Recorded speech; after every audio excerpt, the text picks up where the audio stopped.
मित्रांनो, लाखो हजारांमध्ये एक रथयात्रा निघते. पुढी ओडिसामध्ये जगन्नाथ रथयात्रा. हे तुम्हाला माहीत असेल, पण तुम्हाला हे माहीत आहे का की ही रथयात्राची सुरुवात सर्वात पहिले कोणी केली असेल? नाही माहीत? तर तुम्हाला मी या व्हिडिओमध्ये नक्की सांगेन. ही स्टोरी आहे एक राजाची. त्याला एक स्वप्न पडतं. स्वप्नामध्ये भगवान विष्णू येतात आणि भगवान विष्णू त्यांना सांगतात की नीलमाधव या रूपाने माझं अस्तित्व आहे पृथ्वीवर, सो त्याचा तू शोध घे.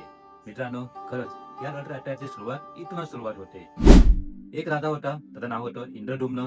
त्याला स्वप्न पडतं, हे तुम्हाला मी सांगितलं. सो त्या स्वप्नाच्या हिशोबाने तो निघतो एका जंगलामध्ये. तो जंगल एकदम भयानक होतं आणि चांगलं पण होतं. सो तिथे त्याला एक कोळी, त्याचं नाव होतं विश्ववसू, ते त्याचे दर्शन होतात. त्याला घरी जातो आणि पाहतो की तिथे त्याला त्या देवाचे म्हणजे नीलमाधव या देवाचे दर्शन होतात. मित्रांनो, ते खुशी आहे ते काही सणासाठी होती. हा मित्रांनो, काही सणानंतर ती मूर्ती गायब होते, अदृश्य होते. तो राजा एकदम टेन्शन मध्ये येतो. त्याला समजत नाही की नक्की काय झालं. पण त्याला एक गोष्ट समजते, जर देवाचे म्हणजे भगवान विष्णूचे जर त्यांचं दर्शन पाहिजे असेल तर मनामध्ये खरी श्रद्धा पाहिजे, खरी भक्ती पाहिजे. सो तो विचार करतो की मी इथेच ती मूर्ती बनवेन आणि इथेच मी जगन्नाथ मंदिर बांधेन. सो तो विचार करत असतानाही त्याच्या जवळ एक वृद्ध शिल्पकार येतो. त्याचं नाव होतं विश्वकर्मा. तो म्हणतो की मी मूर्ती बनवेन जगन्नाथ देवाचे, आणि खरं सांगितलं तर हे जे विश्वकर्मा आहे ते देवाचेच एक रूप आहे. सो तो बोलतो की माझी एक शर्त आहे की मी 21 दिवस दरवाजा बंद ठेवून मी ही मूर्ती बनवेन.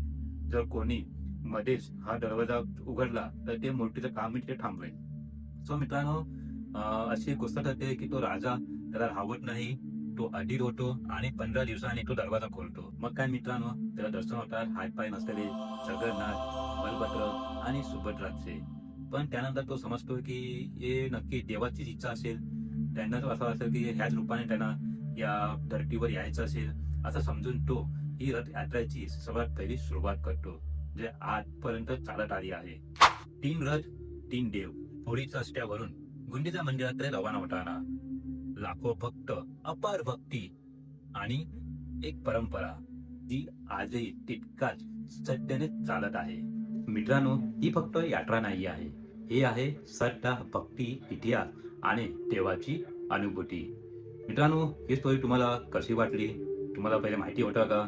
तर नाही माहीत आहे तर तुम्हाला ही जी रिअल स्टोरी आहे तुम्हाला कशी वाटली? प्लीज कमेंटमध्ये नक्की सांगा आणि बोला जय जगन्नाथ.